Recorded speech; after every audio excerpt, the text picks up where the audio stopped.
नमस्कार, मैं हूं केवल तामंग और आप देख रहे हैं खबर समय सिक्किम। पश्चिम सिक्किम के विश्व प्रसिद्ध गोचेला ट्रैक मार्ग से एक बार फिर बेहद ही दुखद और चिंताजनक खबर सामने आई है, जहां उत्तर प्रदेश के एक 45 वर्षीय व्यक्ति की जान चली गई है।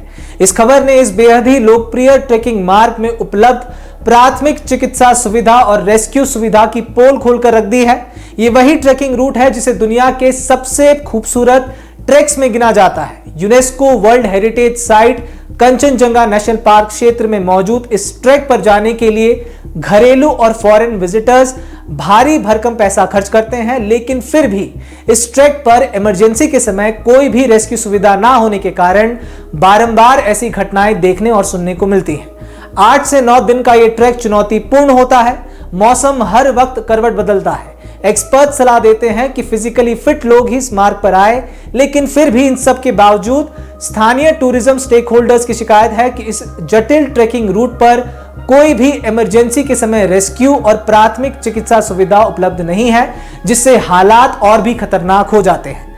मान लीजिए किसी के बीच में ही तबीयत बिगड़ती है तो साथी ट्रैकर्स और गाइड्स को कंधे पर उठाकर उसे 1 से 2 दिन की यात्रा करनी पड़ती है। नीचे आकर पहला चिकित्सा केंद्र यक्सुम पीएचसी पड़ता है और मामला अगर गंभीर हो तो 45 किलोमीटर दूर लगभग 2 घंटे की दूरी तय कर गेजिंग जिला अस्पताल ले जाया जाता है। ना ही ट्रेकिंग रूट के बीच में कोई प्राथमिक चिकित्सा सुविधा मिलती है और ना ही रेस्क्यू के लिए हेलीकॉप्टर आदि की सुविधा यहां उपलब्ध है। कंचनजंगा नेशनल पार्क, जो यूनेस्को वर्ल्ड हेरिटेज साइट भी है, उसी क्षेत्र में स्थित इस ट्रैक पर जब हर साल देश विदेश से सैकड़ों पर्यटक भारी भरकम पैसा खर्च कर आते हैं, तो उनको मूलभूत चिकित्सा सुविधा और सबसे महत्वपूर्ण तुरंत रेस्क्यू के लिए हेलीकॉप्टर आदि की सुविधा उपलब्ध क्यों नहीं की जाती है?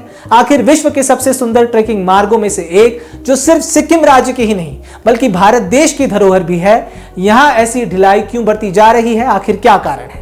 हमें इस ट्रेकिंग मार्ग पर लगने वाले खर्चों की जानकारी मिली है, जिस पर हम अभी बात जरूर करेंगे। साथ ही साथ यहाँ की जो स्थानीय टूरिज्म स्टेक होल्डर्स हैं और गाइड एसोसिएशंस हैं, उन्होंने क्या समस्याएं गिनाई हैं और क्या गुहार लगाई है सिक्किम सरकार से, वो भी आपको जरूर आगे बताएंगे। लेकिन उससे पहले कल हुई घटना की जानकारी आपको देना चाहूंगा।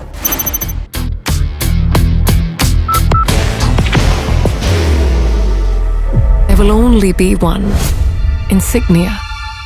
जानकारी अनुसार उत्तर प्रदेश के निवासी एक 45 वर्षीय ट्रैकर सूरज कुमार तिवारी की ट्रैक पूरा कर लौटते समय तबीयत बिगड़ने के बाद मृत्यु हो गई। बताया जा रहा है कि यह घटना गुरुवार रात फिदांग कैंप साइट के पास हुई, जो यक्सुम से करीब 22 किलोमीटर दूर है। उत्तर प्रदेश के 45 वर्षीय सूरज कुमार तिवारी इस UNESCO world heritage site Kanchenjunga national park क्षेत्र में 8 दिवसीय ट्रैकिंग अभियान पर थे। साथ ही ट्रैकर्स के मुताबिक उन्होंने एक दिन पहले सफलतापूर्वक ट्रैक पूरा कर लिया था, लेकिन गुरुवार सुबह कोकचुरंग कैंप के पास अचानक उनकी तबीयत बिगड़ गई और वहीं लकवे जैसे लक्षण उनमें दिखाई देने लगे। साथ ही ट्रैकर्स और गाइड ने तत्काल प्राथमिक उपचार दिया और वहीं स्थानीय लोगों की मदद से उन्हें यक्सुम की ओर नीचे ले जाने का प्रयास किया गया। बावजूद इसके शुक्रवार सुबह करीब 8 बजे फिदांग कैंप साइट के पास उनकी मौत हो गई।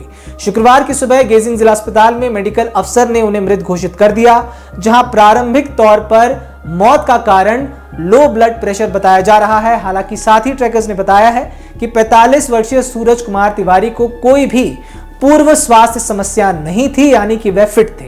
इसी वर्ष इस विश्व प्रसिद्ध ट्रैक मार्ग पर यह तीसरी मृत्यु की घटना है, जिसने इस यूनेस्को वर्ल्ड हेरिटेज साइट में उपलब्ध प्राथमिक चिकित्सा सुविधा और रेस्क्यू सुविधा की कमी होने की गंभीर सच्चाई को सामने ला खड़ा किया है। क्योंकि सवाल उठता है कि अगर वहां तुरंत रेस्क्यू के लिए अगर हेलीकॉप्टर सेवा जैसी सुविधा होती तो क्या 45 वर्षीय सूरज कुमार तिवारी की जान बच सकती थी? सूरज कुमार तिवारी अपने पीछे अपनी पत्नी, एक बेटे और एक बेटी को छोड़ गए हैं और इस वर्ष घटने वाली ये कोई पहली घटना नहीं है, मैं आपको बताना चाहूंगा। इसी वर्ष 18 नवंबर को भी खबर मिली थी कि पश्चिम बंगाल के 38 वर्षीय सुमन देवनाथ, जो कि सीजीएसटी एंड कस्टम्स पश्चिम बंगाल के सुपरिटेंडेंट थे, उनकी भी इसी ट्रेकिंग मार्ग पर दुखद मृत्यु हो गई थी। उस वक्त भी यही समस्या उत्पन्न हुई थी, ऐसी जानकारी मिली थी। अब यहां जानकारी मिली है कि इसी वर्ष इस ट्रेकिंग मार्ग पर गेजिंग सिक्किम के ही एक स्थानीय निवासी की भी अक्यूट माउंटेन सिकनेस से मौत हो चुकी है। तो यह तीसरा मामला है इस ट्रैक पर मृत्यु का इस वर्ष। तो बात तो साफ ही नजर आती है कि कितने लोकप्रिय ट्रेकिंग मार्ग पर मूलभूत सुरक्षा व्यवस्था, चिकित्सा और इंस्टेंट रेस्क्यू की सुविधा यहां नहीं नजर आती है। तबीयत बिगड़ी तो कंधे पर उठाकर 1 से 2 दिन या 3 दिन की यात्रा, जबकि अगर हम इस विश्व प्रसिद्ध गोचेला ट्रैक मार्ग पर जाने के लिए लगने वाले खर्चे, फीस की अगर हम बात करें तो पता चलता है कि घरेलू ट्रैकर यानी कि डोमेस्टिक ट्रैकर को औसतन एडल्ट को औसतन 8 से 9 दिनों में करीब 9,000 रुपए और विदेशी नागरिक को लगभग 20,000 रुपए तक खर्च करने पड़ते हैं। फीस चार्ट के मुताबिक एक घरेलू ट्रैकर को एडल्ट को प्रतिदिन 100 रुपए देना होता है, जबकि 8 से 9 दिन का यह पूरा ट्रैक रहता है तो एक व्यक्ति को 800 रुपए के आसपास एंट्री फीस देनी पड़ती है। विदेशी नागरिकों को प्रतिदिन 500 रुपए देना पड़ता है तो 8 से 9 दिन के लिए प्रति विदेशी नागरिक लगभग 4,000 रुपए। इसके अलावा एडिशनल चार्जेस, खुद टेंट लगाया तो प्रतिदिन 200 रुपए, 8 दिन के 1600 अगर टेंट नहीं है और ऊपर ही लॉग हट में अकोमोडेशन चाहिए तो एक बेड के घरेलू नागरिक के लिए यानी कि इसी देश के नागरिक के लिए 1,000 रुपए प्रतिदिन, 8 दिन के लिए 8,000। और अगर विदेशी नागरिक की बात करें तो उनके लिए प्रतिदिन 2,000 रुपए यानी कि 8 दिन के लिए 16,000 रुपए। मतलब एक घरेलू ट्रैकर को अगर 8 दिन की ट्रैकिंग करनी है तो प्रति व्यक्ति लगभग 8,800 रुपए यानी कि 9,000 के आसपास लगेंगे। वहीं ये बात यहां ये भी गौर करने वाली है कि ट्रैकिंग ग्रुप्स में होती है तो अगर 10 लोगों का ग्रुप है तो लगभग 88,000 रुपए यानी कि 90,000 रुपए के आसपास एक ग्रुप से फीस वसूला जाता है। वहीं विदेशी नागरिकों से तो और कहीं अधिक, 10 विदेशी नागरिक 8 दिन के लिए लगभग 2 लाख रुपए तक खर्च करते हैं इस हिसाब से। इसके अलावा अगर आप कैमरा ले जाएं, गोप्रो ले जाएं, ड्रोन ले जाएं, उसकी अलग फीस। तो कहने का मतलब यह है फीस तो जमकर उठ रही है, रेवेन्यू अच्छा खासा आ रहा है, लेकिन सुविधा कहां है ये सवाल खड़ा हो जाता है। बाहर की भागदौड़ अब नहीं तोड़ेगा आपके घर का सुकून। SBM गोल्ड UPVC विंडोज, आपके घर का सुकून।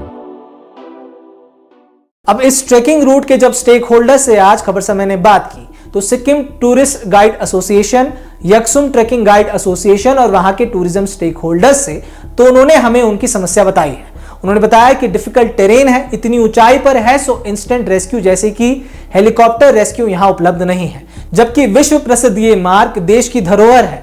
उनका कहना है कि उतनी ऊंचाई और कठिन इलाके में आज तक हेलीकॉप्टर रेस्क्यू का कोई ट्रायल तक नहीं हुआ है।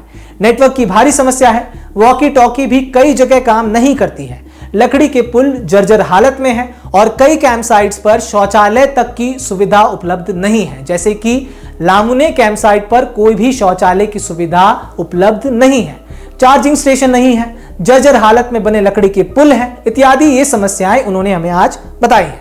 ऐसा नहीं है कि रेवेन्यू नहीं है या टूरिस्ट कम आते हैं, ये सब है, लेकिन फिर भी ये सारी समस्याएं और सबसे महत्वपूर्ण इमरजेंसी रेस्क्यू और ऊपर ही ट्रैक मार्ग पर ही प्राथमिकी चिकित्सा ये नहीं है। अब इस पर STGA, YTGA और स्थानीय टूरिज्म स्टेक होल्डर्स ने मांग की है सरकार से कि जल्द से जल्द, इससे पहले कि कोई और अनहोनी घटना घटे और इन सुविधाओं के अभाव में और किसी की जान जाए, उससे पहले ही जल्द से जल्द 3900 मीटर पर स्थित जोंगरी कैंप साइट पर इमरजेंसी मेडिकल कैंप की सुविधा उपलब्ध कराई जाए। जो ट्रेकिंग रूट है उसका मेंटेनेंस किया जाए, यानी कि पुल, मार्ग, इन सब का निरंतर रखरखाव। इसके अलावा ट्रैकर्स, हट्स और टॉयलेट का मेंटेनेंस भी किया जाए। तुरंत हेलीकॉप्टर रेस्क्यू सर्विस मुहैया की जाए, जो कि बहुत ही महत्वपूर्ण है। और अति महत्वपूर्ण इसके अलावा कि सिक्किम सरकार के तहत रेस्क्यू फोर्स यहां उपलब्ध कराई जाए, क्योंकि बात घरेलू और विदेशी पर्यटकों की है, बात इस राष्ट्रीय धरोहर की छवि की भी है। बारंबार ऐसी घटनाएं जब घटेंगी तो लोगों में एक नकारात्मक संदेश जाएगा और साथ ही साथ स्थानीय व्यवसाय पर भी इसका असर होगा। इसलिए इनकी गुजारिश है कि इन सभी समस्याओं का हल जल्द से जल्द और ये सभी महत्वपूर्ण सुविधा ऐसे जटिल और लोकप्रिय मार्ग में उपलब्ध कराई जाए जल्द से जल्द, ताकि रेस्क्यू और तुरंत चिकित्सा के अभाव में भविष्य में ऐसी कोई भी अनहोनी घटना ना घटे। तो क्या सरकार इनकी गुहार सुनेगी? क्या यूनेस्को वर्ल्ड हेरिटेज साइट पर मौजूद ये विश्व प्रसिद्ध ट्रेकिंग रूट पर इन सभी समस्याओं का निवारण, इन सभी समस्याओं का हल किया जाएगा? उस पर ही निगाहें हमारी बनी रहेंगी। तब तक ऐसे ही तमाम खबर को जानने के लिए हमारे साथ जरूर बने रहें और देखते रहें खबर समय सिक्किम, हर समय खबर समय। धन्यवाद।